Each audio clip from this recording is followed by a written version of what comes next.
Hello friends, welcome to visual learn.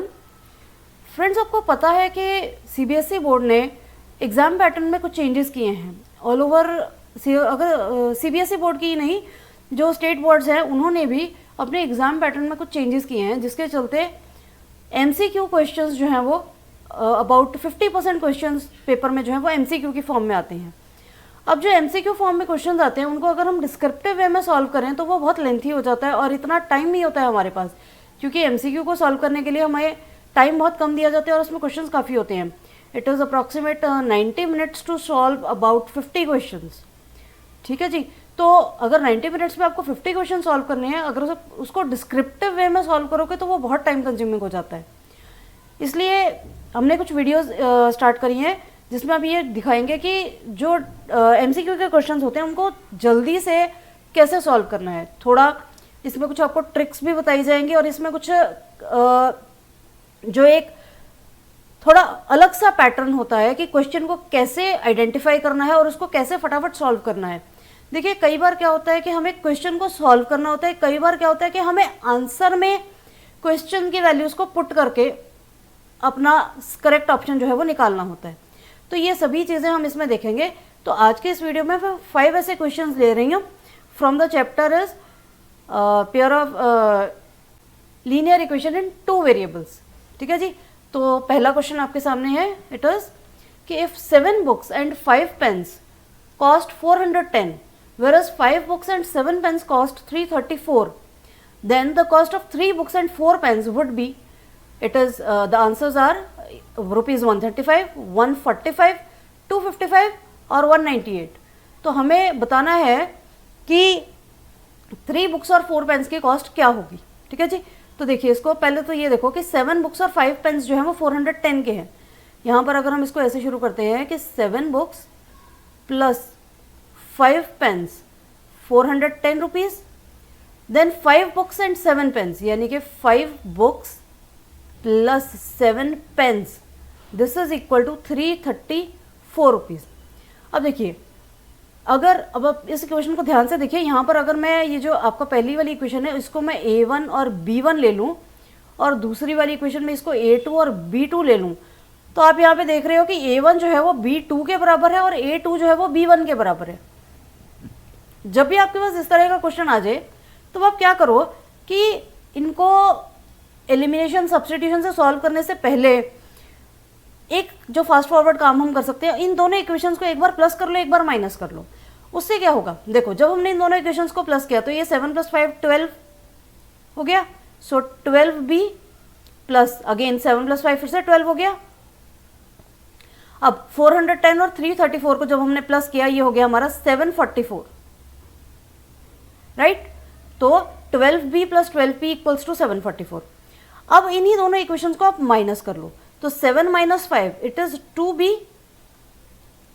And 5 - 7, क्योंकि हमने नीचे वाले के साइन चेंज करने, तो 5 - 7 will be -2p and 410 - 334 it will B 76। आप इसको करके देख लेना, इट विल बी 76। तो आपके पास ये दो इक्वेशंस आ गई। अब आप यहाँ पर अगर ऊपर वाली इक्वेशन में से 12 को कॉमन निकालते हो तो ये हो गया 12 × b + p इक्वल्स, इस नंबर को जब आप 12 से डिवाइड करोगे ये आपका आएगा 62। ये देखिए, 744 को जब 12 से डिवाइड किया, ये 12 × 6 = 72, 2 रिमाइंडर है 24, 12 × 2 = 24, सो द 62 × 12। अब इधर भी 12 है, इधर भी 12 है, ये 12 से ये 12 कैंसिल, तो b + p = 62 हो गया। इधर देखेंगे तो 2 को अगर कॉमन निकालते हैं तो b - p, यहाँ पर इसको करेंगे तो ये आ जाएगा 38 × 2, राइट। अब यहाँ पे भी 2 से 2 कैंसिल हो गया, तो एक इक्वेशन हो गई b - p = 38। इसके नीचे अगर हम b + p = 62 ले लेते हैं और अब इन दो इक्वेशंस को अगर हम सॉल्व करते हैं, चाहे प्लस करके चाहे माइनस करके, अब देखो अगर हम इसको प्लस करते हैं तो ये हमारा कैंसिल हो जाएगा और ये 2b हो जाएगा। 2b = प्लस करके ये 8 और 2 ये 100 हो जाएगा हमारा, 8 और 2 10, 6 3 9, 9 + 1 10। सो b जो है वो 50 हो गया। अब b + p क्या है, 62 है। ठीक है, तो अब 50 में कितना प्लस करेंगे, 62 बन जाएगा। तो हमारा जो p है वो 12 होगा। 50 में 12 प्लस करेंगे तो हमारा 62 आ जाएगा। तो यानी कि बी और पी की वैल्यू जो हमारी वो बहुत जल्दी निकल आए। अगर आप इसको दूसरे तरीके से सॉल्व करने लगोगे तो उसमें हो सकता है आपको बहुत ज़्यादा टाइम लग जाए, लेकिन यहाँ से वैल्यूज जो है वो इजीली निकल आई। अब हमें निकालना क्या है, निकालना है हमें 3 बुक्स और 4 पेन्स की cost. So that means 3b plus 4p equal to, अब 3b क्या है, 3 into 50 it will be 150, 3 into 50 this will be 150 plus 4 into pen की कॉस्ट कितनी आई हमारी, p क्या है 12, तो 12 4 48, सो 150 प्लस 48 इट इज़ 198।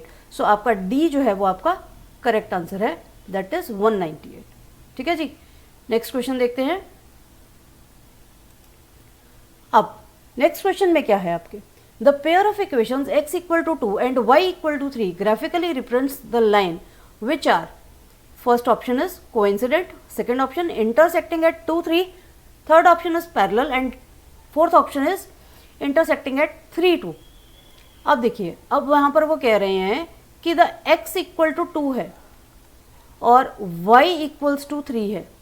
ठीक, अब जब x इक्वल टू 2 है, इसको अगर आप ग्राफ के ऊपर प्लॉट करके देखेंगे तो x इक्वल टू 2 का क्या मतलब है कि for any value of y, for any value of y x जो है वो 2 ही रहेगा। So that means the line is parallel to y axis. ठीक है जी, अब y इक्वल टू 3 का क्या मतलब है कि x की कोई भी वैल्यू हो, y की वैल्यू जो है वो 3 रहेगी। सो दैट मीन्स जो ग्राफ है वो कुछ इस तरह से बनेगा, x एक्सिस के पैरेलल बनेगा। अब इन दोनों का इंटरसेक्टिंग पॉइंट हमारा यहाँ पर बना। ठीक है जी, अब इस पॉइंट पे x की क्या वैल्यू है, x की वैल्यू 2 है, y की 3 है। So that means that lines are intersecting at 2 3। So that means b is the correct option. x equal to 2, y equal to 3, तो intersecting at 2 3 that will be the correct option.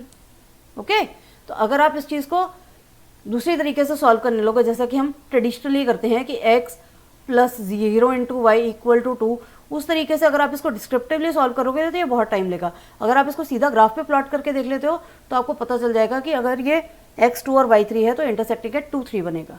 तो आप इसको directly answer जो है वो mark कर सकते हैं। ठीक, नेक्स्ट क्वेश्चन देखते हैं। Now the next question is the pair of equations x plus 3y equals to 2 and 2x plus 6y minus 24 equals to 0 represents consistent system with unique solution, consistent system with infinite solutions, inconsistent system with unique solution and inconsistent system with no solution।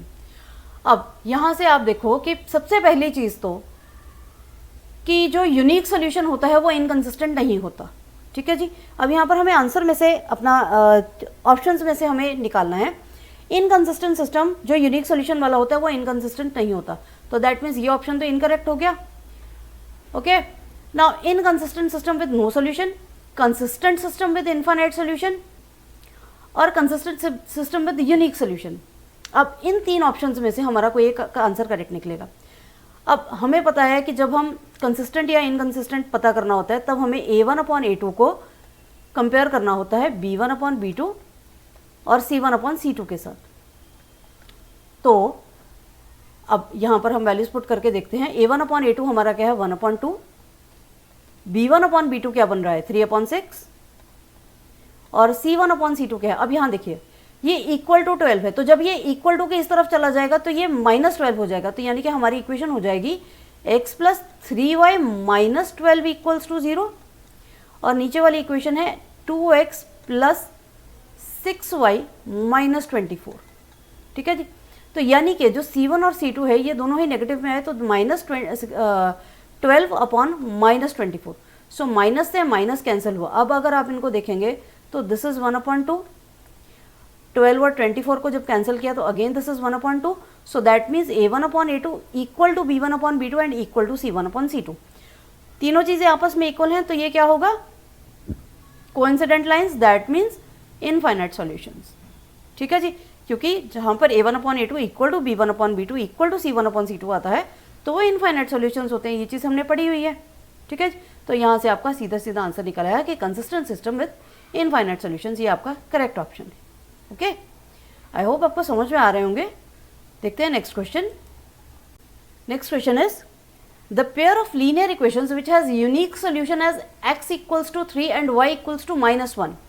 अब यहाँ पर हमें x और y की values दी हुई हैं और हमें ये बताना है कि ये किस इक्वेशन का सोल्यूशन है।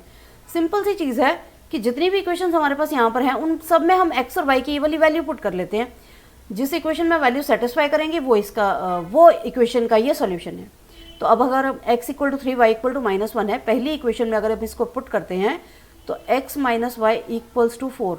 सो x इज 3 माइनस, अब y की वैल्यू -1 है तो it is minus into -1 that is 3 + 1, तो +1 इक्वल टू 4। ठीक है जी, यानी कि पहली इक्वेशन तो सेटिस्फाई हो गई। सेकेंड इक्वेशन है 2x minus y equals to 6। So 2 into 3 minus into -1 equals to 6। अब ये क्या हो रहा है, 2 3 6, 6 और +1, so this is not equal to 6, so that means is not the correct answer. Second वाले में चेक करते हैं, x plus y equals to 2, so that means 3 plus -1 equals to 2, so that means 2 equals to 2. Okay, second equation is 2x plus 3y, 2x plus 3y equals to 3. Now 2x is 2 into 3 plus 3 into -1 equals to 3. So 3 2s are 6 and -3 equals 3, so that means 3 equals to 3. Again ये दोनों ही equations को satisfy कर रहा है, so b is our correct answer. तो अब जब इस तरह के क्वेश्चन आ जाएंगे तब जो क्वेश्चन में वैल्यूज दी हुई है उसको आंसर में पुट कर लो और आपको अपना आंसर मिल जाएगा। ठीक है जी, एक लास्ट क्वेश्चन और ट्राई करते हैं। Let's have a look.